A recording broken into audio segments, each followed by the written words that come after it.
I'm Maé and Heidi. I'm 24 years old. I lived most of my life in France. That's where I did my studies to be an animal osteopath. My name is Heidi. I'm 24 years old. I was born in France, but I grew up in different countries around the world.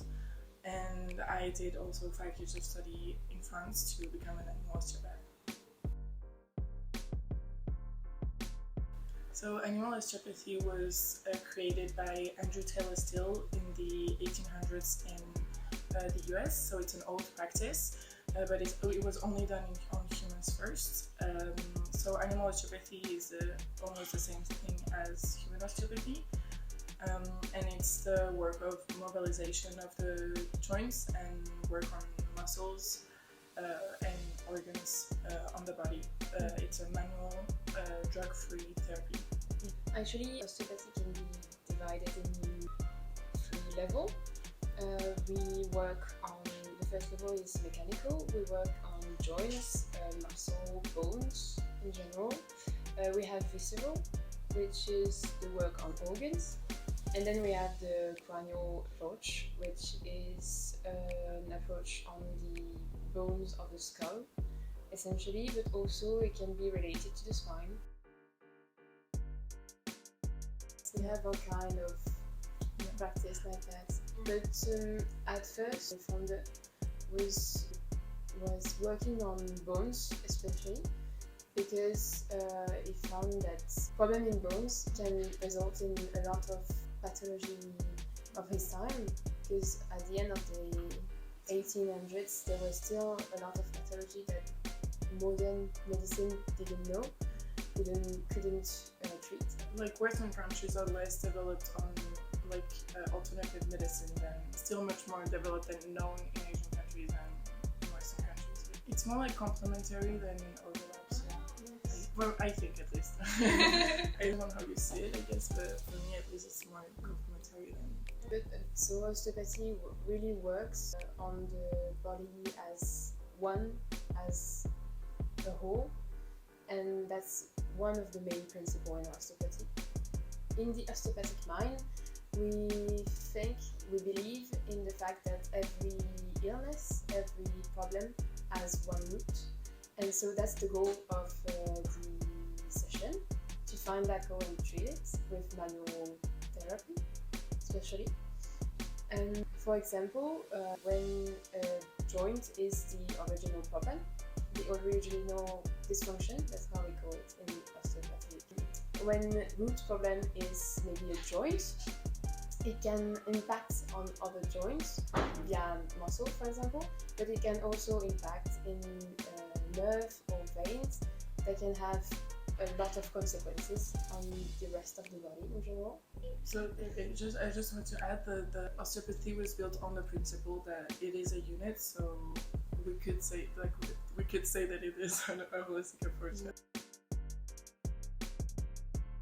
When we try and find the problem, we think has systems interconnected with one another, but even when we treat them, we think about what's going to come next and how it's going to impact on the body when we treat the root thing.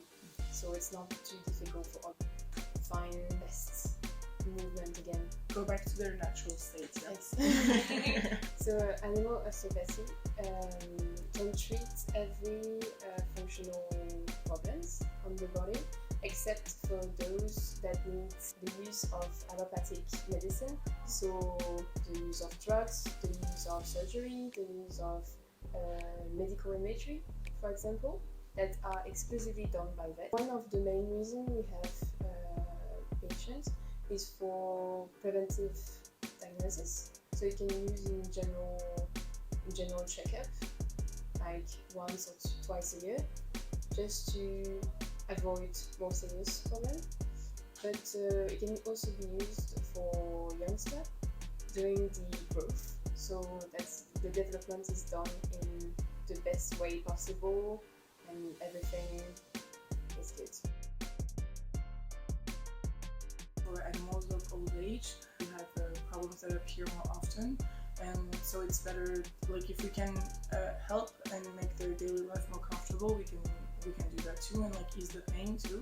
We can work also hand in hand with vets to accompany their treatments In the rehabilitation process, yeah. after surgery or when there's a long treatment to avoid the bad impact of the drug use. The last one is also when there's a change in behavior. For example, for cats, they don't jump as high as they usually do, or they don't play as much.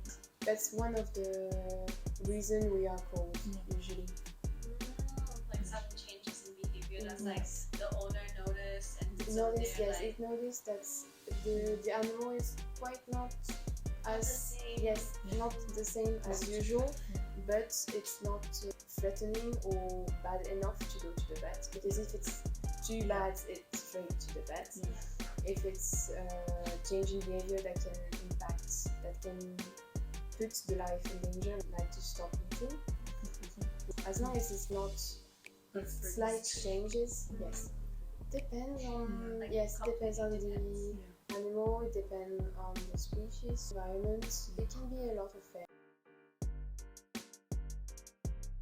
The first thing is that the animal has to be relaxed as much as possible, so you can also do it at home. Like usually the osteopath prefer to do it at home so the animal is relaxed because it's a familiar environment. And also we can see the environment by yourself. But the most important part is that the animal has to be drug-free. He mustn't have done exercises beforehand. It needs to be stress-free before, during and after the session in general. And even the programs needs to be stress-free too, because it can impact on animals. Animals are sponges, so if you're stressed, the animals will be stressed too. If it's in the clinic, you can maybe take a blanket with his smell on it, just so he has something comfortable he knows. The parent is always present during the session, so that it helps the animal also to be more relaxed because he knows he's not alone. Well, it depends on the practitioner, actually. It depends also on the environment, because sometimes some part of the examination can be a bit dangerous, depending on the floor, depending on everything. But first, there's a discussion with the owner just to know the history, especially the medical history of the pets. Usually the pets just relax because the owner also relax. That's the first step. The second step is usually the first approach to the animal. So the practitioner will touch the animal everywhere, try to find some difference in tissues, difference in temperature, just to get a first General idea. Yes, general idea of what is happening in his body. The second part is what we call the testing. So we do all the mobilization of every joint and the mobilization of organs too, to see how the joint itself is working and if it can do all the movement it's supposed to do. And it indicates us how it's blocked, if there's a problem somewhere, the position of the bones and everything. And same for organs, it tells us how they're positioned. We know what to do and what to treat and what order and everything. That's actually where we try to find the root of the problem. So that's primary dysfunction, that primary problem, and then we treat it. Yes, and that's the treatment, which is usually treats the primary dysfunction and the consequences. The one last part is just here we usually give tips to know how to deal with the after treatment, just to accompany the animal after this. Like the basis of the session, it is the willingness and the good relationship with the animal. So it is really important that the animal is comfortable and trusts the osteopath. So that's the most important part. Like we don't want to force anything on the animal. I think the most important is just to the parents know their friends, knows their pets, and you just have to trust yourself, because you know them, you know when they're not really themselves. So just trust yourself and let your friends give you the answers you need to have. They will tell you when